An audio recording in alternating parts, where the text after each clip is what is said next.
Hello everyone, हम पढ़ रहे थे एनसीईआरटी की बुक्स जिसमें हम अभी पहुंच चुके हैं क्लास 8 में। और अभी हमारे क्लास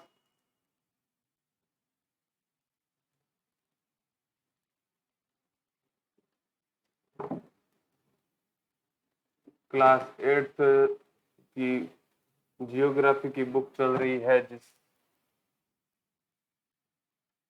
जिसमें हमने 5 चैप्टर पहले पढ़ लिए थे और अब हम इस वीडियो में पढ़ेंगे इस बुक का लास्ट चैप्टर, 6th चैप्टर। इसका नाम है मानव संसाधन। लोग की एक लोग ही एक राष्ट्र के सबसे बड़े संसाधन होते हैं। प्रकृति की देन केवल उस समय है महत्वपूर्ण होती है जब वह लोगों के लिए उपयोगी होती है। लोग अपनी आवश्यकता और योग्यता से उसे संसाधन में परिवर्तन कर देते हैं। इस प्रकार मानव संसाधन ही अंतिम संसाधन है। स्वस्थ, शिक्षित और अभिप्रेत लोग अपनी आवश्यकताओं के अनुरूप संसाधनों का विकास करते हैं। अन्य संसाधनों की भांति मानव संसाधन विश्व में समान रूप से वितरित नहीं है। अपने शैक्षिक स्तर, आयु और लिंग में वे एक दूसरे से भिन्न हैं। इनकी संख्या और लक्षण भी बदलते रहते हैं। क्या आप जानते हैं भारत सरकार के अधीन एक मानव संसाधन मंत्रालय है।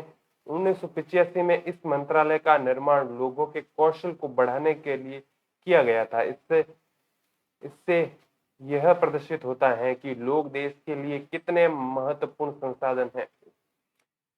आगे देखें तो ये एक चित्र के रूप में कहानी दी गई है जिसमें ये अध्यापिका आपके विचार में विश्व में कितने लोग हैं।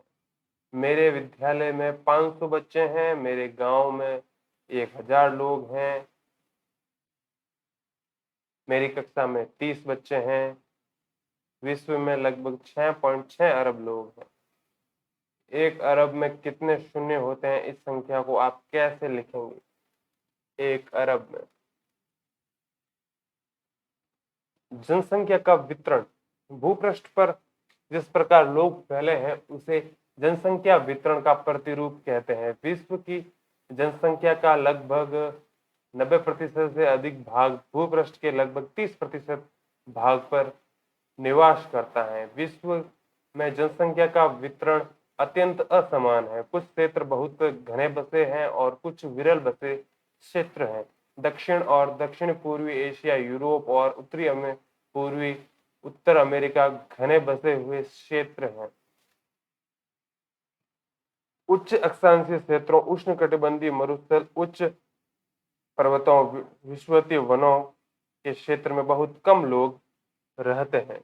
विषुवत वृत्त के दक्षिण की अपेक्षा विषुवत वृत्त के उत्तर में बहुत अधिक लोग रहते हैं। विश्व की कुल जनसंख्या के लगभग 3/4 लोग दो महाद्वीपों एशिया और अफ्रीका में रहते हैं।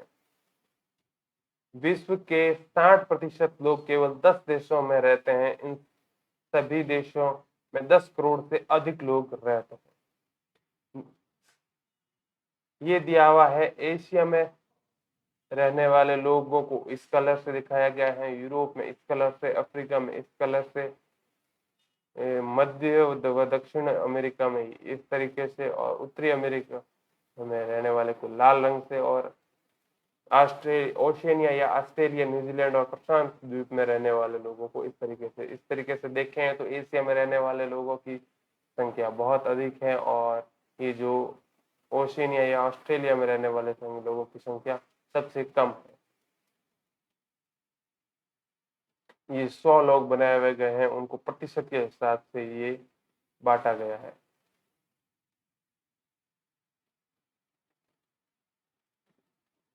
नीचे महत्वपूर्ण 10 देश, सबसे बड़े देशों में जब सबसे 60% की जनसंख्या निवास करती है, उसको ग्राफ के द्वारा दर्शाया गया है जिसमें ये जनसंख्या दी हुई है मिलियंस में और ये देश के नाम दिए हुए हैं जिसमें ये चीन सबसे पहले जिसमें सबसे ज्यादा आबादी है,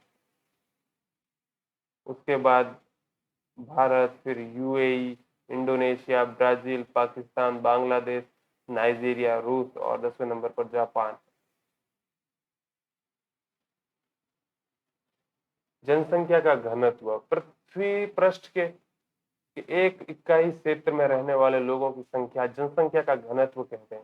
सामान्य रूप से यह प्रति वर्ग किलोमीटर में व्यक्त किया जाता है। संपूर्ण विश्व का औसत जनसंख्या घनत्व 51 व्यक्ति प्रति वर्ग किलोमीटर है। सबसे अधिक जनसंख्या घनत्व दक्षिण मध्य एशिया में है। इसके पश्चात क्रमशः पूर्वी एशिया एवं दक्षिणी पूर्वी एशिया में है।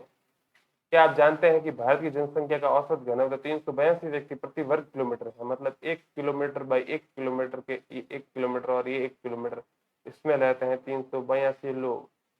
ये एक चित्र और कहानी के रूप में है। जब कक्षा में पूरे 30 विद्यार्थी उपस्थित होते हैं तब हमारी कक्षा बहुत भरी हुई दिखाई देती है, लेकिन जब यही विद्यार्थी स्कूल के सभा भवन में बैठते हैं तब वह कक्ष खुला और खाली दिखाई पड़ता है। क्यों? क्योंकि सभा भवन का आकार या क्षेत्र कक्षा से बड़ा है, और लेकिन जब स्कूल के सभी विद्यार्थी सभा भवन में आ जाते हैं तब सभा भवन भी भरा हुआ दिखने लगता है। जनसंख्या विवरण को प्रभावित करने वाले कारक भौगोलिक कारकों में है स्थलाकृति।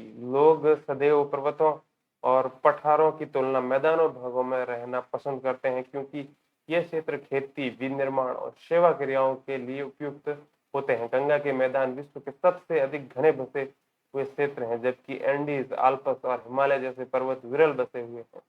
जलवायु लोग सामान्यतः रूप से चरम जलवायु, जो अत्यधिक गर्म अथवा अत्यधिक ठंडी, जैसे सहारा मरुस्थल, रूस के उत्तरी ध्रुवीय प्रदेश, कनाडा और अंटार्कटिका में बसने रहने से बचते हैं। मृदा उपजाऊ मृदाएं कृषि के लिए उपयुक्त भूमि प्रदान करती है। भारत में गंगा और ब्रह्मपुत्र, चीन में वांग ही, चांग जियान तथा मिस्र में नील नदी के उपजाऊ मैदान घने बसे हुए क्षेत्र हैं। आगे है जल में लोग उन क्षेत्रों में रहने को प्राथमिकता देते हैं जहां अलवणीय जल आसानी से उपलब्ध होता है। विश्व की नदी घाटी में बसे हुए क्षेत्र, जबकि मरुस्थल विरल जनसंख्या वाले हैं। फिर है खनिज निक्षेप वाले क्षेत्र अधिक बसे हुए हैं। अधिक दक्षिण अफ्रीका में हीरे और की खानें और मध्य पूर्व में तेल की खानों में इन क्षेत्रों में लोग को रहने के लिए प्रेरित किया है। फिर है सामाजिक, सांस्कृतिक और आर्थिक कारण। आर्थिक कारक में है औद्योगिक क्षेत्र रोजगार के अवसर प्रदान करते हैं और लोग बड़ी संख्या में इन क्षेत्रों की ओर आकर्षित होते हैं। जापान में ओसाका और भारत में मुंबई दो घने बसे क्षेत्र हैं। सांस्कृतिक कारक धर्म और सांस्कृतिक महत्ता वाले स्थान लोगों को आकर्षित करते हैं। वाराणसी, यरूशलेम और वेटिकन सिटी के कुछ उदाहरण। सामाजिक कारक अच्छे आवास, शिक्षा और स्वास्थ्य सुविधाओं के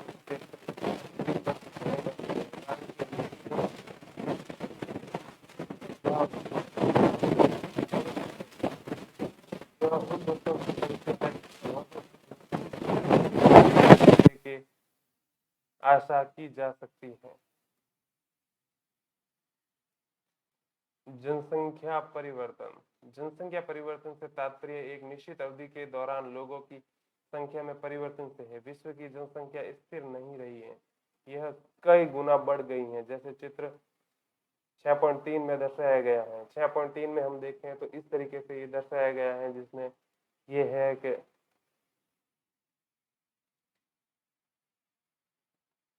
100 मिलियन को एक आधे आदमी के रूप में दर्शाया गया है, तो अगर 200 आदमी हो तो एक पूरा आदमी हो सकता है।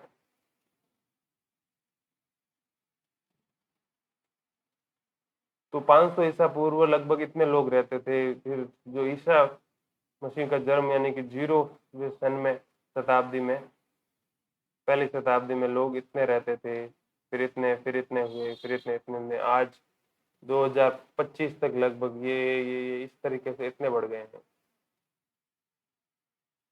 ऐसा मानव में जन्म और मृत्यु की संख्या में परिवर्तन के कारण हुआ है। मानव इतिहास लंबी अवधि से सन 1800 तक विश्व की जनसंख्या धीरे धीरे बढ़ी है।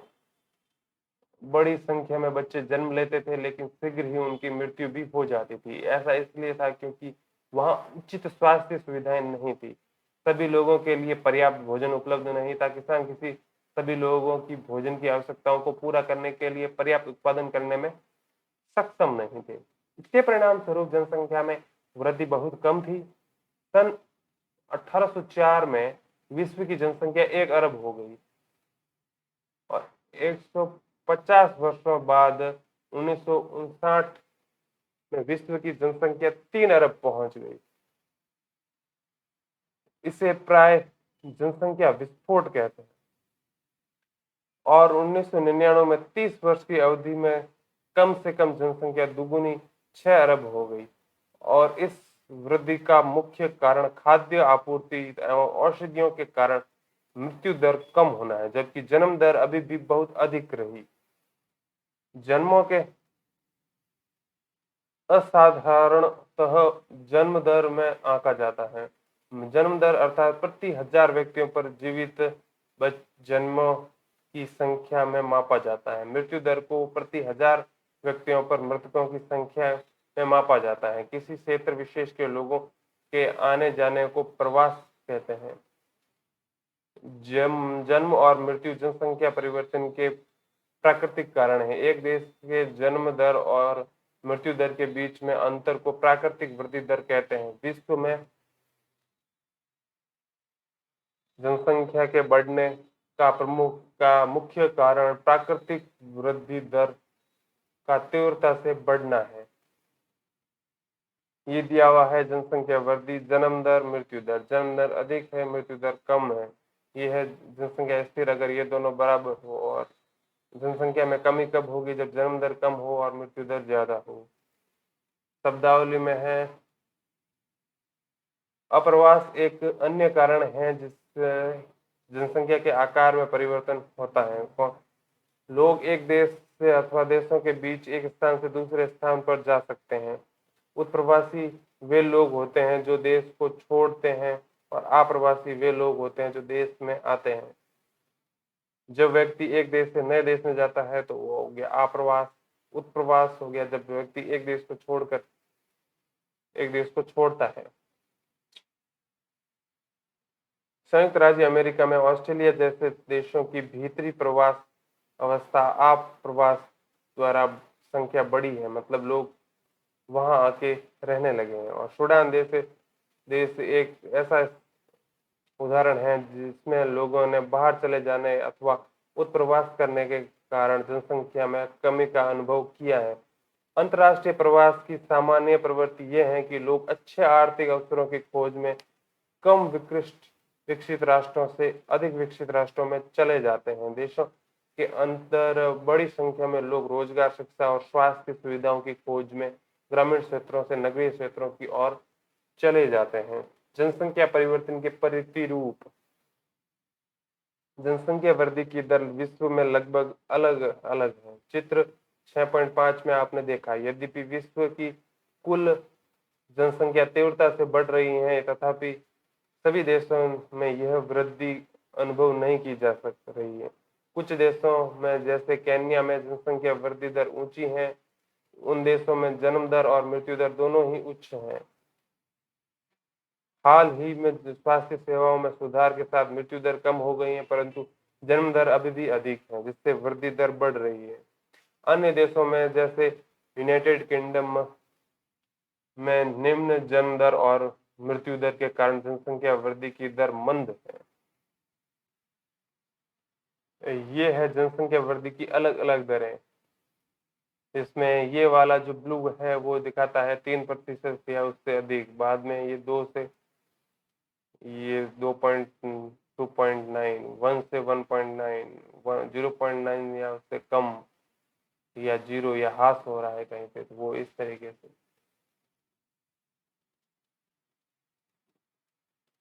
जनसंख्या संगठन। किसी देश की जनसंख्या कितनी भी अधिक हो, उसका उस देश की आर्थिक विकास के स्तर के कुछ अंतर नहीं पड़ता है। उदाहरण के लिए बांग्लादेश और जापान अति घने बसे देश हैं, लेकिन जापान बांग्लादेश से आर्थिक रूप से अधिक विकसित देश है। एक संसाधन के रूप में लोगों की भूमिका को समझने के लिए हमें अनेक गुणों के बारे में जानने की आवश्यकता होती है। लोग अपनी आयु, लिंग, साक्षरता स्तर, स्वास्थ्य दशाओं, व्यवसाय और आय के स्तर पर एक दूसरे के भिन्न होते हैं। लोगों की इन विशेषताओं के बारे में जानना आवश्यक है जनसंख्या संगठन जनसंख्या की रचना को दर्शाता है। यहाँ साइड में देखें तो एक कहानी और एक कार्टून के हिसाब से दिया हुआ है। ये महिला कहती है, मैं अपने पोते पोतियों को कहानी सुनाती हूँ। ये है, मैं विवाह समारोह में गाता हूँ। ये कहता है, मैं कैंसर उपचार की औषधियाँ एवं शोध कर रही हूँ। मैं सेतु बनाता हूँ। मैं घर की देखभाल करती हूँ। मैं किसान हूँ। सोचें, प्रत्येक व्यक्ति समाज में एक संभवतः संसाधन है। मानव संसाधन के रूप में आपका क्या योगदान है? जनसंख्या संगठन हमारी यह जानने की सहायता करता है कि कितने पुरुष और कितने स्त्रियां हैं, वे किस आयु वर्ग के हैं, कितने शिक्षित हैं और किस प्रकार से व्यवसाय में लगे हैं, उनकी आय का क्या स्तर है और स्वास्थ्य दशाएं कैसी हैं। एक देश में जनसंख्या संगठन का अध्ययन करने के लिए एक रुचिकर विधि जनसंख्या पिरामिड है, जिसे आयु लिंग पिरामिड भी कहते हैं। एक जनसंख्या पिरामिड दर्शाता है कुल जनसंख्या विभिन्न आयु वर्गों में विभाजित है। उदाहरण 5 से 9 वर्ष या 10 से 14 वर्ष। कुल जनसंख्या का प्रतिशत इन वर्गों में से प्रत्येक वर्ग के पुरुष और स्त्रियों का उपविभाजित है। जनसंख्या पिरामिड नीचे दिया गया है, एक जनसंख्या पिरामिड जिसमें ये है पुरुषों की संख्या, ये है महिलाओं की संख्या एक पिरामिड के रूप में। इसमें ये दी हुई है आयु वर्ग। ये आयु वर्ग मतलब 1 से 4 आयु वर्ग के इतने लोग रहते हैं। 5 से ये इतने इतने इतने और 85 के सबसे कम। इसमें भी देखें तो पुरुषों वाला ये ज्यादा चौड़ा है और महिलाओं वाला कम, मतलब पुरुषों की संख्या ज्यादा और महिलाओं की स्त्रियों की संख्या कम है। और यहाँ देखें तो ये लगभग पुरुष और महिलाओं की संख्या को लगभग बराबर देख सकते हैं।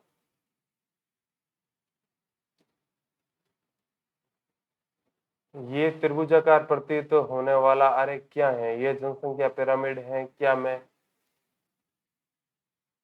वह क्या है? यह देश में पुरुष और स्त्रियों की वर्तमान जनसंख्या को अपने आयु वर्ग में दर्शाए करता है। क्या मैं डिटेक्टिव बन सकता हूँ और एक देश की जनसंख्या का पता लगा सकता हूँ? अवश्य। हम 3 दिनों का अध्ययन करते हैं। जनसंख्या पिरामिड का आकार एक विशिष्ट देश में रहने वाले लोगों की कहानी बताता है। बच्चों की संख्या 15 वर्ष से नीचे निचले भाग में दिखाई गई है और जन्म के स्तर को दर्शाती है। ऊपर का आकार वृद्ध लोगों 65 वर्ष से अधिक की जनसंख्या दर्शाता है और मृतकों की संख्या को दर्शाता है। जनसंख्या पिरामिड एक देश के आश्रित लोगों की संख्या भी बताता है। युवा आश्रित लोग 15 वर्ष से कम वर्ष के हैं। यह वृद्ध आश्रित लोग 65 वर्ष से अधिक वर्ष के हैं। आश्रित आयु जनसंख्या के अंतर्गत आते हैं। कार्यरत आयु वर्ग 15 से 65 के लोगों को आर्थिक रूप से सक्रिय वर्ग में रखा गया है। देश में जनसंख्या पिरामिड जिसमें जन्म दर और मृत्यु दर दोनों ही ऊंचे हैं, आधार पर चौड़ा है और ऊपर तीव्रता से सकरा हो जाता है। ऐसा इसलिए है कि बहुत से बच्चे जन्म लेते हैं, लेकिन उनमें से अधिकतर की मृत्यु शैशव काल में ही हो जाती है और कुछ ही बड़े हो पाते हैं। इसलिए क्या वहाँ वृद्ध लोग बहुत कम हैं? इस स्थिति को केन्या के पिरामिड में दर्शाया गया है, जो कि यहाँ दिया हुआ है। और जिन देशों में मृत्यु दर विशेष रूप से बहुत छोटे बच्चों में कम हो रही है और युवा आयु वर्ग का पिरामिड चौड़ा है, क्योंकि शिशु प्रौढ़ावस्था पर जीवित रहते हैं। यह भारत के पिरामिड को दृष्टिगोचर होता है। चित्र में दिया गया है साइड में। इस चित्र में इस प्रकार की जनसंख्या में युवा सापेक्ष अधिक से अधिक हैं। इसका अर्थ मजबूत और वर्धमान बढ़ती हुई श्रम शक्ति है। कम जन्म दर वाले जापान जैसे देशों की आधार पर पिरामिड सकरा है, जैसा कि इस चित्र में दिख रहा है, और घटी हुई मृत्यु दर के कारण अधिक लोग वृद्ध आयु तक पहुंच जाते हैं। कुशल, उत्साही, आशावादी और सकारात्मक दृष्टि युवा, जैसे युवा जन किसी राष्ट्र के भविष्य होते हैं। हम भारतवासी भाग्यशाली हैं कि हमारे पास ऐसे संसाधन हैं। उन्हें योग्य एवं उत्पादक बनाने के लिए, कुशल बनाने के लिए, अवसर प्रदान करने के लिए अवश्य ही शिक्षित किया जाना चाहिए। इसी के साथ ये चैप्टर और ये बुक दोनों ही इस यहाँ पर आके समाप्त होते हैं, और नेक्स्ट वीडियो में हम इसी क्लास की एक और सोशल साइंस की बुक्स को पढ़ना शुरू करेंगे। तब तक के लिए धन्यवाद। Thank you.